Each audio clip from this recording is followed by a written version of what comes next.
Welcome to my channel ruby sisters. ఇవాళ మన వీడియోలో ఆలూతో చిటికలు అయిపోయే స్నాక్ని చూద్దామండి. పిల్లలు స్కూల్ నుంచి రాగానే తినడానికి ఏదో ఒకటి అడుగుతూ ఉంటారు. ఒకసారి ఈ ఆలూ బైట్స్ని ఇలా అయితే ఒకసారి ట్రై చేయండి. వీడియోని స్కిప్ చేయకుండా చివరి వరకు చూడండి. ముందుగా అయితే ఒక 2 ఆలూని అయితే తీసుకున్నానండి. నేను అవి చిన్న చిన్న పీసెస్గా కట్ చేసుకుని కుక్కర్ తీసుకుని అందులో అయితే వేసేసుకున్నానండి. మీరు కావాలితే కుక్కర్లో అయినా ఉడకపెట్టుకోవచ్చండి, లేదా గిన్నెలో అయినా ఉడకపెట్టేసుకోవచ్చండి. డైరెక్ట్గా కుక్కర్లో అయితే కొంచెం క్విక్గా అయిపోతుందండి. ఆలు ములిగేంత వరకు కూడా వాటర్ అనేది యాడ్ చేసుకోండి. ఒక 1/2 టేబుల్ స్పూన్ సాల్ట్ కూడా అదే విధంగా యాడ్ చేసుకుని కుక్కర్ మూత పెట్టేసుకుని విజిల్ పెట్టేసుకోండి. ఒక 3 విజిల్స్కి అయితే ఆలు అనేది ఉడికిపోతుందండి. హై ఫ్లేమ్లో అయితే, లో ఫ్లేమ్లో అయితే ఒక 2 విజిల్స్కి ఉడికిపోతుందండి. ఒక 4 బ్రెడ్లు అయితే నేను తీసుకున్నానండి.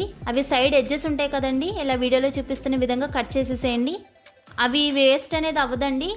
మనం ఈ రెసిపీకి అయితే బ్రెడ్ క్రమ్స్ అనేది తయారు చేసుకోవాలి కాబట్టి ఒక మిక్సర్ జార్ తీసుకుని సైడ్స్ కట్ చేసినవన్నీ అందులో యాడ్ చేసేసుకుని ఒకసారి గ్రైండ్ చేసేసుకోండి మెత్తగా. ఈ విధంగా గ్రైండ్ చేసుకుంటే మన బ్రెడ్ క్రమ్స్ అనేది తయారైపోయినట్టేనండి. ప్లేట్లో వేసుకుని పక్కన పెట్టేసుకోండి. మిగిలిన బ్రెడ్ని చేత్తో ఇలా స్మాష్ చేసేసేయండి. వీడియోలో చూపిస్తున్నట్టు ఇలా మొత్తం స్మాష్ చేసుకుని ఇది కూడా పక్కన పెట్టేసుకోండి. ఒక మీడియం సైజ్ ఉల్లిపాయ, ఒక పచ్చిమిర్చి, కొంచెం కొత్తిమీర చిన్న చిన్న పీసెస్గా కట్ చేసుకుని అవి కూడా పక్కన పెట్టేసుకోండి. చూసారండి, వీడియోలో చూపిస్తున్న విధంగా ఆలు ఉడికిన తర్వాత అవి మొత్తం చల్లారిపోయిన తర్వాత పైన తొక్క అనేది ఉంటుంది కదండి, అది తీసేసుకుని మనం చేతితో స్మాష్ చేసుకున్న బ్రెడ్లో అనేది యాడ్ చేసుకోండి ఆలుని. ఒక 1/2 టేబుల్ స్పూన్ పసుపు, 1/2 టేబుల్ స్పూన్ కారం కూడా యాడ్ చేసుకోండి. మీ రుచికి తగినంత కూడా సాల్ట్ అనేది కూడా యాడ్ చేసేసుకోండి. ఇప్పుడే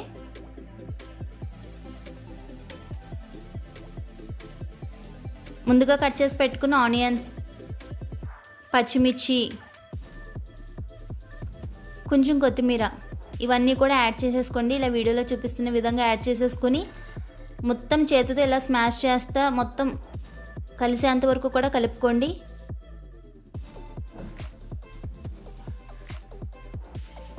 ఇలా మొత్తం కలుపుకొని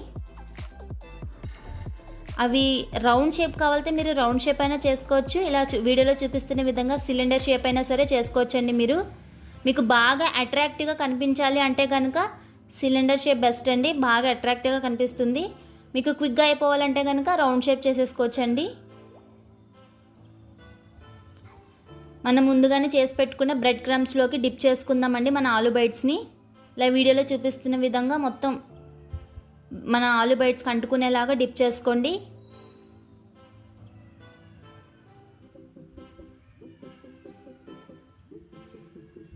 దానికి మొత్తం పట్టేలాగా డిప్ చేసుకోవాలండి మనం, ఇలా వీడియోలో చూపిస్తున్నట్టు.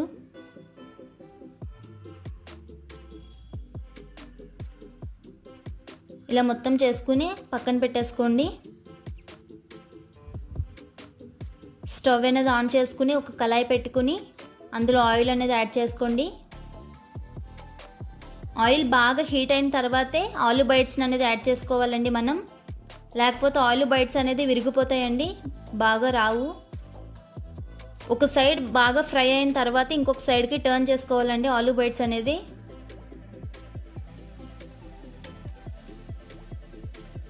స్లోగా కలుపుకుంటూ ఉండండి, లేకపోతే విడిపోతూ ఉంటాయి.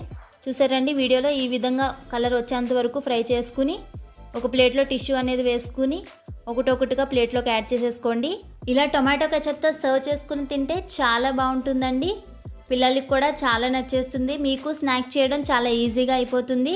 ఇలానే మరిన్ని మంచి వీడియోస్ గురించి మా ఛానల్ని అయితే సపోర్ట్ చేయండి. సబ్స్క్రైబ్ చేసుకోవడం మర్చిపోకండి. Thanks for watching.